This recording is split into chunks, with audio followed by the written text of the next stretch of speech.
In August 1963, Bruce Reynolds led a group of criminals in executing one of the most infamous crimes of the 20th century, the Great Train Robbery.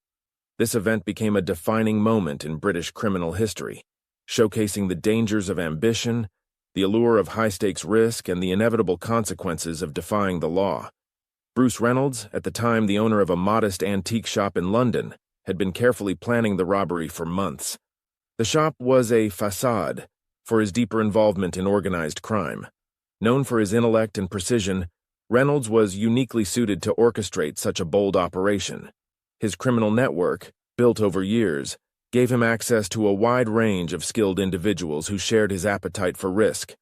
The idea for the heist came to Reynolds after he discovered that Royal Mail trains routinely carried enormous sums of money across the country, protected only by minimal security measures. Intrigued by the potential payoff, he conducted extensive research on the train schedules, cargo, and vulnerabilities. Convinced that the opportunity outweighed the risks, Reynolds began to formulate a plan. Understanding that the operation required expertise in multiple areas, Reynolds began to recruit individuals with the necessary skills. His first choice was Gordon Goody, a longtime associate and trusted strategist. Goody's ability to manage logistics and think on his feet made him an invaluable second-in-command. Charlie Wilson, another trusted ally, was brought in to handle the financial aspects of the operation. Wilson was well connected within the criminal underworld, ensuring that the gang would have access to resources such as equipment, vehicles, and informants. For transportation, Reynolds turned to Buster Edwards, a man renowned for his ability to secure and modify vehicles for criminal activities. Edwards' expertise ensured that the gang would have reliable, high-speed transportation for both the robbery and their subsequent escape. Recognizing the need for a skilled driver, Reynolds enlisted Roy James, a man whose reputation for evading capture in high-speed chases was unmatched. James's driving skills would prove critical during the getaway. Finally, Reynolds recruited Roger Corddry, an electronics expert, whose task was to disable the train's signaling system. Corddry's technical knowledge was vital for ensuring that the train would stop at the designated location without arousing suspicion. In addition to these core members, Reynolds relied on an informant known only as the Ulsterman. This shadowy figure, who had connections to the railway industry, provided detailed information about the train's schedule, cargo, and security protocols. The intelligence he offered was instrumental in shaping the plan. The robbery was to take place at Bridego Bridge in Buckinghamshire, an isolated location chosen for its remoteness and lack of regular traffic. The crew planned to tamper with the train's signal lights, forcing it to stop on the bridge. Once immobilized, the gang would board the train, subdue the driver and any guards, and transfer the cash into their waiting vehicles. Every second mattered. The entire operation was timed to last no more than 30 minutes. Reynolds' approach to planning bordered on obsessive. He personally scouted Bridego Bridge multiple times, noting every detail of the terrain, potential escape routes, and points of vulnerability. The vehicles used for the getaway were modified to maximize speed and range, with additional fuel tanks installed to reduce the need for refueling. Slade Farm, a remote property in Buckinghamshire, was selected as the gang's hideout. Reynolds ensured the farmhouse was stocked with food, tools, and basic amenities, preparing it for an extended stay while the gang counted and divided the stolen cash. Reynolds also devised contingency plans for nearly every scenario. He anticipated potential complications, from unexpected witnesses to mechanical failures, and made provisions to address them swiftly. His meticulous attention to detail left little to chance, reflecting the high stakes of the operation. The evening of August 7, 1963, marked the culmination of months of meticulous planning. Bruce Reynolds stood at the doorway of his antique shop, mentally preparing for the operation that would define his life. The streets of London continued with their usual rhythm, oblivious to the bold crime that was about to unfold. By this point, every detail of the heist had been finalized. Reynolds and his crew had rehearsed their roles, tested their equipment, and secured their hideout. Vehicles had been modified for speed and reliability, while uniforms resembling railway workers' attire were distributed to the team to avoid suspicion. Throughout the evening, Reynolds and his men reviewed the plan one last time. The operation's success relied on precision, timing, and unwavering focus.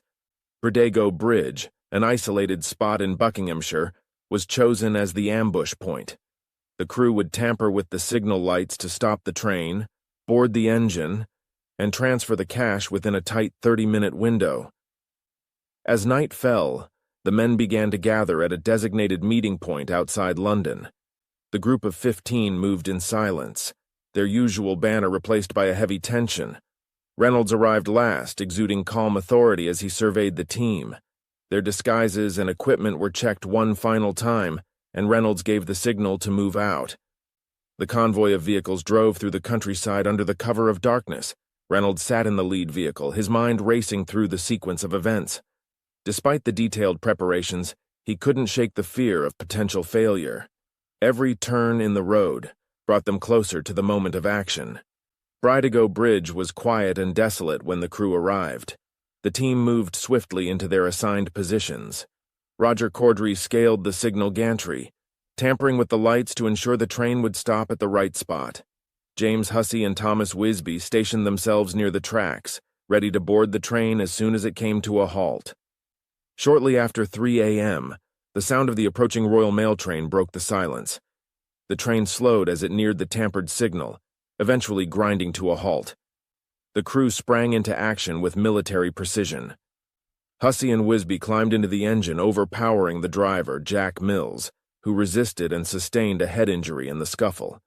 The rest of the team formed a human chain, transferring 120 sacks of cash from the train into their vehicles. The operation was conducted with remarkable efficiency, with each man adhering to his assigned role. Reynolds stood back, monitoring the scene and ensuring everything proceeded as planned. "Keep moving," he urged. "We're on the clock." Within 30 minutes, the last sack was loaded and the crew prepared to leave. The vehicles roared to life and disappeared into the countryside, leaving behind the immobilized train and its stunned guards. Before dawn broke on August 8, 1963, the convoy of vehicles carrying Bruce Reynolds and his team arrived at Slade Farm, a remote property in Buckinghamshire. The location had been chosen months earlier for its isolation and seclusion. Accessible only by narrow country roads and surrounded by vast fields, the farmhouse offered the gang a temporary sanctuary from immediate detection. The operation at Bridego Bridge had gone almost entirely as planned, but the crew knew this was only the beginning. Each member carried their share of responsibility as they worked quickly and efficiently to unload 120 sacks of stolen cash. Inside the farmhouse, the living room was cleared to serve as the primary storage and counting area. Despite the overwhelming fatigue from the heist, the men understood that vigilance was crucial. Bruce Reynolds, ever the meticulous planner, directed the unloading with precision. Every movement was calculated to ensure no evidence, no trace of their presence, would be left behind in the vehicles. The sacks of cash, heavy with freshly minted pound notes, were piled neatly in one corner of the room. The sight was both exhilarating and daunting, a physical manifestation of their months of planning and the risks they had taken. As the sun began to rise, casting its light across the countryside, the men double-checked the property's security measures. Curtains were drawn, vehicles were hidden in nearby barns, and external doors were bolted shut. They knew that the success of the heist would depend not just on their ability to evade capture, but also on maintaining absolute secrecy. Inside the farmhouse, the atmosphere shifted from exhaustion to a palpable sense of anticipation. The gang gathered around the pile of cash, their faces lit with a mix of disbelief and pride. The task of counting the money began immediately. Each sack was opened, revealing bundles of notes meticulously bound and stamped with banking codes. The sheer scale of the haul took hours to process. By the time they had completed their count, the total exceeded £2.6 million, an astronomical sum at the time, equivalent to over £55 million in today's money. The discovery exceeded even their loftiest expectations. For a brief moment, the men allowed themselves to celebrate, cracking jokes and sharing cigarettes. Reynolds, however, kept his focus.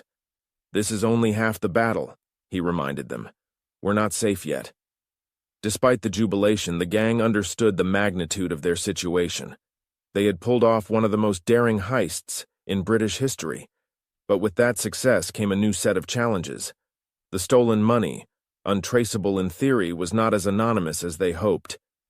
Each note bore serial numbers, and the authorities would soon mobilize to track the cash's distribution. As the days stretched into a week, the initial excitement began to wane, replaced by mounting tension. The isolation of Slade Farm, which had seemed like a strategic advantage, now felt oppressive. The gang had limited contact with the outside world, relying on sporadic radio updates to monitor the police investigation. The strain of confinement and fear of betrayal began to affect the group dynamics. Arguments over the division of the money became more frequent. Some members believed their contributions to the heist warranted larger shares, while others resented the hierarchy that had naturally formed under Reynolds' leadership. Paranoia set in, fueled by the knowledge that one slip-up could lead to their downfall. Reynolds, ever cautious, attempted to maintain order. He held nightly meetings to discuss the group's next steps, urging discipline and patience. "We need to keep our heads," he would say, his tone calm but firm. "If we make mistakes now, everything we've worked for will be lost." Not everyone shared Reynolds' sense of urgency. One member, emboldened by the belief that their location was secure, decided to leave the farmhouse without authorization. His absence, though brief, triggered alarm bells among the rest of the group. Reynolds was livid when he discovered what had happened, viewing the act as a reckless breach of their agreement. The gang's day-to-day life at the farmhouse was monotonous, yet filled with underlying tension. Meals were simple, consisting of canned goods and bread, stockpiled in advance. The men passed the time playing cards and, famously, Monopoly, using real money from the heist as a substitute for game currency. This detail, later uncovered by the police, would become an infamous anecdote in the story of the Great Train Robbery. Despite the distractions, the atmosphere grew increasingly uneasy. The radio broadcasts revealed that the police were closing in, describing the massive manhunt launched to locate the perpetrators. Detectives were piecing together clues, including the abandoned train at Bridego Bridge, which provided critical evidence such as tire tracks and fingerprints. Reynolds realized that their time at Slade Farm was limited. He spent hours alone in the farmhouse's small office, poring over maps and contingency plans. His instincts told him that the authorities would soon discover their hideout. By August 12th, Reynolds had made the difficult decision to evacuate the farmhouse. The risks of staying outweighed the benefits of holding their ground. The group gathered for one final meeting in the living room, where Reynolds outlined their next steps. Each man was instructed to take his share of the money and disperse. They would go into hiding separately, using the aliases and safe houses Reynolds had arranged in advance. The departure was somber, marked by an unspoken acknowledgement that their unity as a team was coming to an end. Before leaving, the gang attempted to clean the farmhouse of any evidence that could link them to the heist. However, in their haste, they overlooked several critical items. Fingerprints on doorknobs, food wrappers, and the infamous Monopoly board would later provide investigators with valuable leads. Shortly after the gang's departure, police arrived at Slade Farm, acting on a tip from a local resident who had grown suspicious of the unusual activity at the property. Inside, investigators found an abundance of evidence: cigarette butts, discarded clothing, and, most damningly, fragments of the stolen cash. The discovery was a breakthrough in the investigation. Detectives worked methodically to analyze the scene, lifting fingerprints from surfaces and cataloging every item left behind. The evidence painted a vivid picture of the gang's activities during their time at the farmhouse. Among the most significant finds was the Monopoly board, which had been left on the dining table. It became a symbol of the gang's audacity and a crucial clue in piecing together their identities. The evidence collected at Slade Farm would serve as the foundation for the next phase of the investigation: the hunt for the remaining members of the gang. The aftermath of the Great Train Robbery set the stage for one of the most intense and high-profile police investigations in British history. The scale of the crime, combined with the gang's meticulous planning, captured the imagination of the public while presenting the authorities with a daunting challenge. By August 12th, 1963, just days after the heist, the gang abandoned Slade Farm, but not before leaving behind a trail of evidence that would serve as the foundation for a years-long manhunt. Slade Farm, a secluded property deep in rural Buckinghamshire, became the focal point of the investigation once the gang had dispersed. Local residents, suspicious of unusual activity at the normally quiet farm, tipped off the police. Upon arrival, investigators found a scene that hinted at both the audacity and carelessness of the criminals. The farmhouse was abandoned, but not meticulously cleaned as the gang had intended. The police discovered a wealth of physical evidence that linked the property to the crime. Among the most significant findings were fingerprints, discarded clothing, food packaging, and remnants of the stolen cash. One of the most symbolic pieces of evidence was a Monopoly board left in the living room. Investigators deduced that the gang had used real cash from the robbery to play the game during their time at the farmhouse. The fingerprints on the board match those of suspects identified later, providing direct links to key members of the gang. This discovery, while almost humorous in its absurdity, underscored the gang's confidence in their initial escape. In addition to the Monopoly board, investigators collected cigarette butts, handwritten notes, and personal items left behind. Each piece of evidence was meticulously cataloged and analyzed, revealing a timeline of the gang's activities during their stay. The farmhouse also contained physical traces of the stolen cash, loose banknotes and fragments of wrappings that matched those used by the Royal Mail. The investigation at Slade Farm marked a turning point. What had initially seemed like an impenetrable plan was now beginning to unravel, as the evidence painted a clear picture of the gang's movements and routines. The Great Train Robbery quickly became front-page news across the United Kingdom and beyond. The sheer audacity of the heist, seizing over £2.6 million without the use of firearms, fascinated the public. Newspapers ran daily updates on the investigation, speculating about the identities of the criminals and their potential whereabouts. This media frenzy placed enormous pressure on the police. The public's fascination turned into demands for swift justice, and political figures joined the chorus, urging law enforcement to spare no effort in capturing the perpetrators. The case became a matter of national pride, with the integrity of the British justice system seemingly on trial alongside the criminals. The press coverage, while increasing public awareness, also complicated the investigation. Speculative reports often misled the public, and the gang, now scattered, used the media to gauge the progress of the investigation. Bruce Reynolds, in particular, is believed to have monitored news reports to stay ahead of the authorities, adjusting his movements accordingly. Despite the gang's efforts to cover their tracks, the evidence from Slade Farm soon yielded results. A breakthrough came when investigators traced receipts for rented vehicles that had been used to transport the gang and the stolen money. The trail led directly to Roger Corddry, the electronics expert who had tampered with the train signal system. Corddry's arrest marked a significant victory for the police. He was apprehended in Bournemouth, where he had been living under a false name. Corddry, known for his technical skills rather than his composure, quickly became a source of valuable information. His interrogation provided investigators with critical details about the gang's time at the farmhouse and their subsequent movements. Corddry's capture also had a psychological impact on the remaining gang members. News of his arrest sent shockwaves through the group, many of whom began to doubt the security of their hiding places.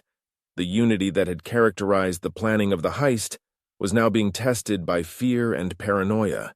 Shortly after Corddry's arrest, police apprehended Charlie Wilson, one of the gang's key figures. Known for his charm and connections within the criminal underworld, Wilson had played a crucial role in coordinating logistics for the heist. He was arrested in a quiet suburban neighborhood in London where he had been living with his family. Wilson's arrest was notable not only for its timing but also for the calm demeanor he displayed during the process. Despite his outward composure, Wilson's capture provided investigators with additional leads, further unraveling the gang's network. His role in the heist, particularly in managing the finances, became a focus of the prosecution's case against the group. While police celebrated their early successes, one figure loomed large over the investigation: Bruce Reynolds, the mastermind behind the Great Train Robbery. Unlike some of his co-conspirators, Reynolds had meticulously planned his escape. Using false identities and an extensive network of criminal contacts, he managed to stay one step ahead of the authorities. Reynolds' movements during this period remain the subject of much speculation. It is believed that he traveled across Europe, frequently changing locations to avoid detection. Safe houses in France, Belgium, and Spain provided temporary refuge, while his connections within the underworld ensured a steady flow of resources.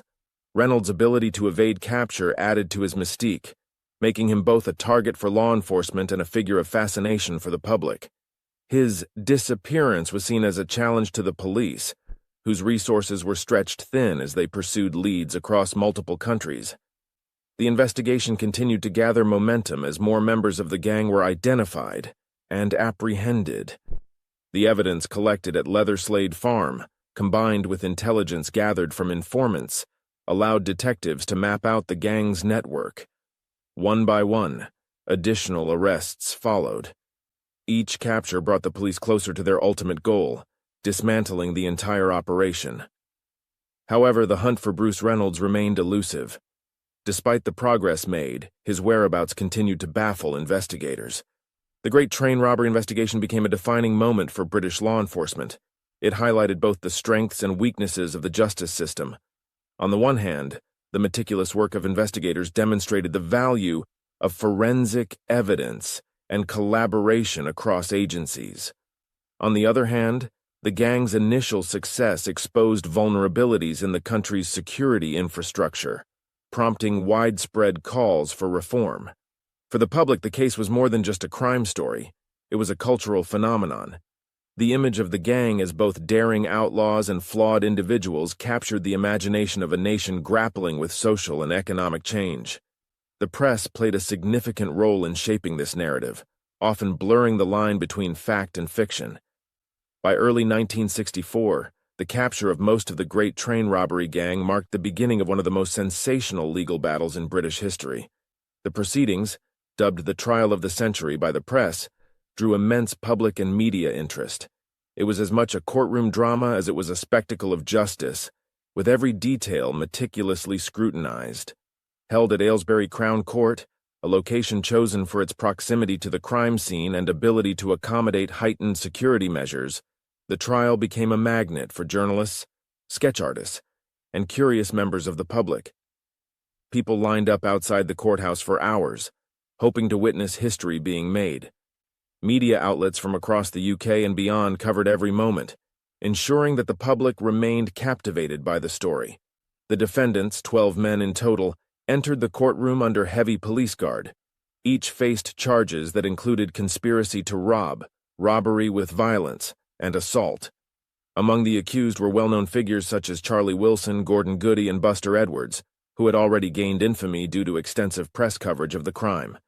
The prosecution, led by Sir Edward Clarke, presented a compelling case built on the vast array of evidence collected during the investigation.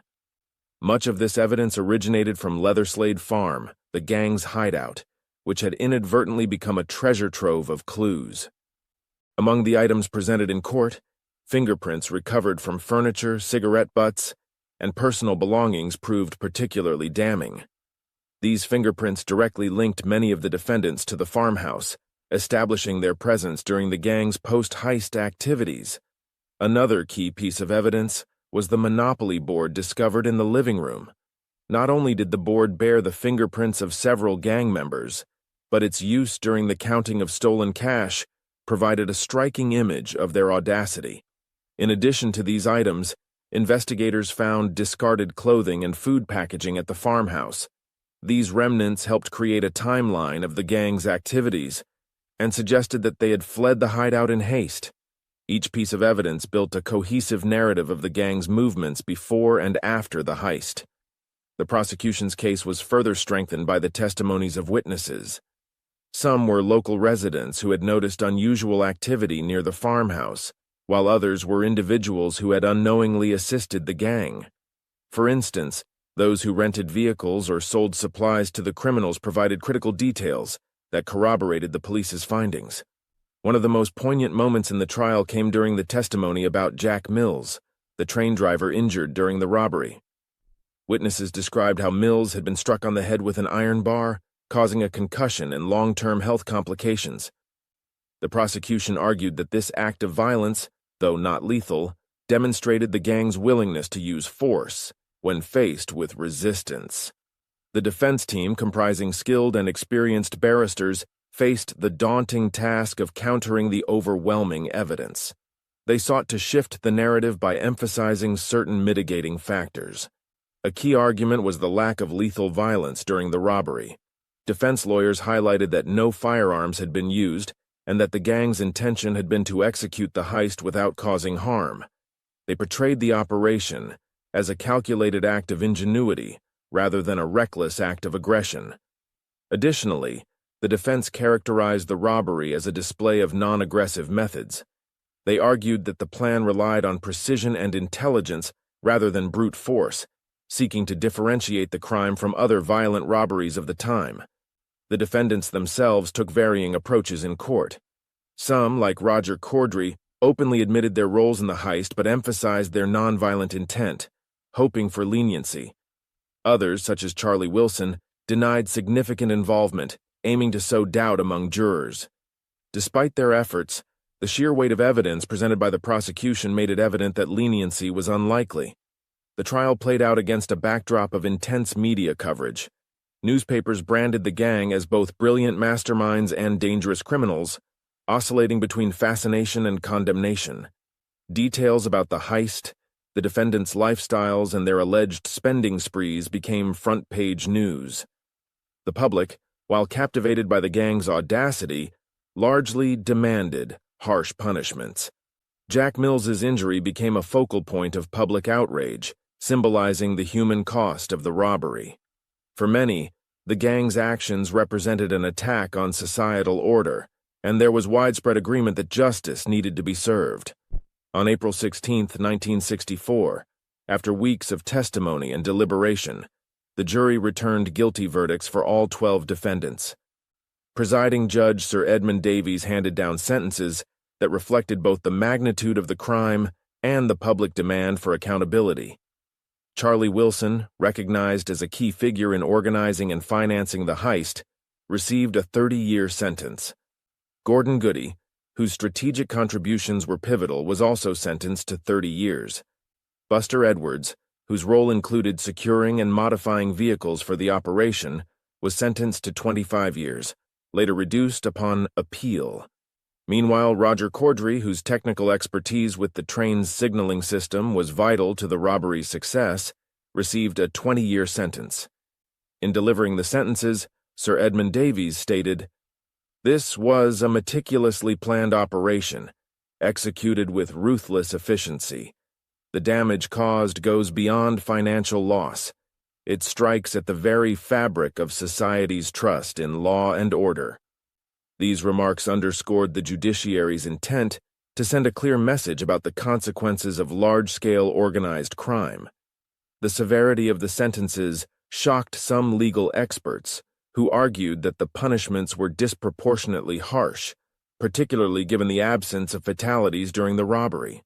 Nevertheless, the case became a landmark in British legal history, demonstrating the state's resolve to uphold law and order. While his co-conspirators faced justice, Bruce Reynolds, the mastermind behind the robbery, remained a fugitive. From his safe houses across Europe, Reynolds reportedly followed the trial closely, experiencing a mix of guilt and frustration. He understood that his escape had left his team to bear the brunt of the legal consequences, fracturing the unity that had once been the gang's strength. Reynolds' ability to evade capture only heightened his notoriety. Media outlets speculated about his whereabouts, portraying him as a cunning fugitive who had outwitted authorities.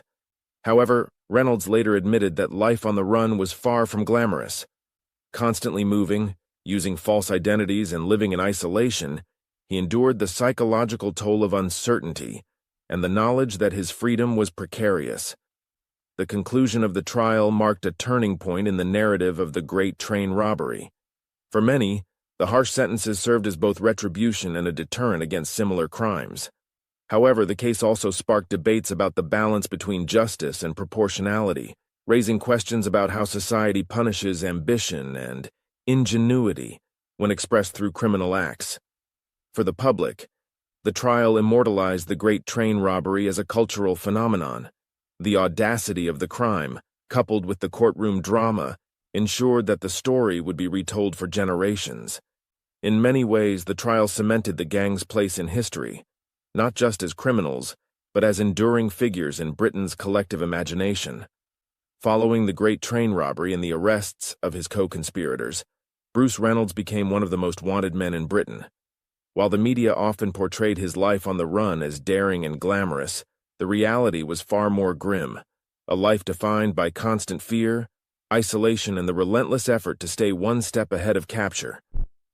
After the heist, Reynolds fled Britain, relying on a well-established network of criminal contacts. His journey took him across Europe with brief stops in France, Belgium, and Spain. At each location, he adopted new aliases and altered his appearance to evade recognition. For Reynolds, mobility was not a choice, but a necessity, as remaining in one place for too long increased the risk of exposure. By 1965, Reynolds had made his way to Mexico, a country that seemed to promise the anonymity and relative safety he sought. Settling in Mexico City, he rented a modest apartment using part of the stolen cash. Despite the city's bustling anonymity, Reynolds quickly discovered that the fortune he had stolen was more of a liability than an asset. The stolen notes bore identifiable serial numbers, making them nearly impossible to spend without drawing suspicion. This forced Reynolds into a surprisingly modest lifestyle, relying on small sums of money at a time and avoiding any conspicuous purchases. The psychological strain of life on the run began to take its toll. Reynolds later described the suffocating paranoia of knowing that even the smallest mistake could lead to his arrest. The man who had once commanded a gang with confidence and charisma now felt trapped in his own anonymity. His existence became a delicate balance of blending in while remaining vigilant. Life in Mexico was not without its emotional challenges. Reynolds faced profound loneliness, compounded by the physical and emotional distance from his wife Frances and their young son Nick, who had remained in Britain. Sporadic contact through coded letters and intermediaries provided some solace, but the separation weighed heavily on Reynolds. He later admitted that the isolation from his family was among the most painful consequences of his criminal choices. Despite his circumstances, Reynolds attempted to maintain a semblance of normalcy.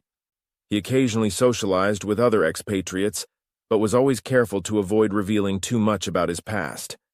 The man who had once masterminded one of Britain's most infamous crimes now lived as a shadow of himself, constantly wary of betrayal. In 1968, Bruce Reynolds' time as a fugitive came to an abrupt end. Acting on a tip-off from an associate, likely motivated by fear or the promise of a reward, Mexican authorities, in coordination with British law enforcement, apprehended Reynolds in Mexico City. The arrest marked the conclusion of one of the most high-profile manhunts of the decade. Reynolds' extradition to England became a media spectacle. Journalists chronicled every step of his journey back, capturing his subdued demeanor and the intense security measures surrounding his transport.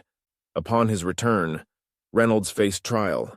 The evidence against him was overwhelming, and his reputation as the mastermind of the Great Train Robbery left little room for doubt. He was convicted and sentenced to 25 years in prison, bringing his criminal career to an end.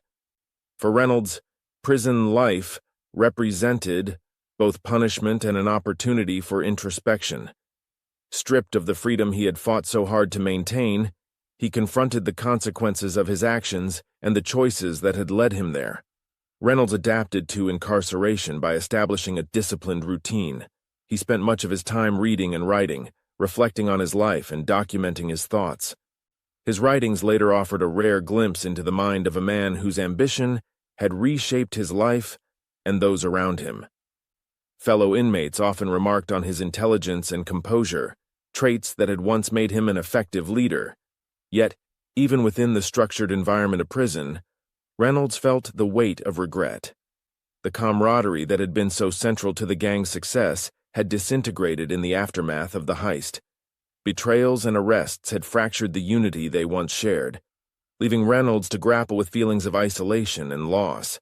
During his time in prison, Reynolds reconnected with his wife and son. Frances visited him regularly, and their correspondence became a source of comfort. These interactions also deepened Reynolds' sense of regret for the pain his actions had caused his family. He later acknowledged that his ambition had cast a long shadow over their lives, particularly for Nick, who had grown up under the stigma of his father's infamy. In 1978, after serving nearly a decade of his sentence, Reynolds was released on parole.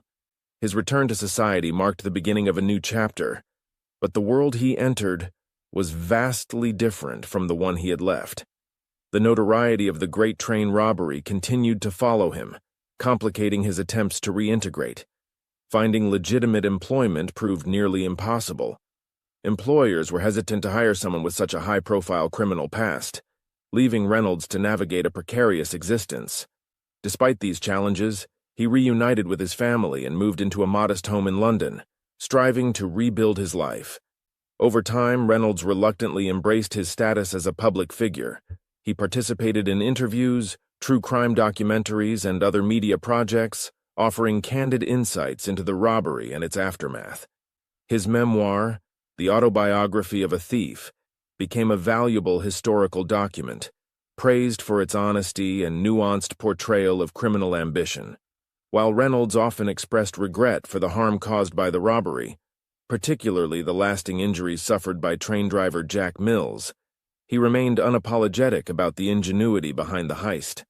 For Reynolds, the robbery was more than a crime.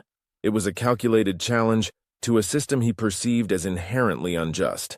Bruce Reynolds passed away in 2013 at the age of 81, closing the final chapter on a life marked by both brilliance and controversy. The Great Train Robbery remained a cultural touchstone, its story immortalized in books, films, and documentaries. For Reynolds, the heist was both a triumph and a cautionary tale, a testament to human ingenuity and the personal cost of defiance. Even in death, Reynolds remained a figure of fascination. His life, shaped by a single, daring act, underscored the fine line between ambition and recklessness. His story, much like the robbery itself, continues to captivate and provoke reflection, a lasting reminder of the complex interplay between morality and ambition.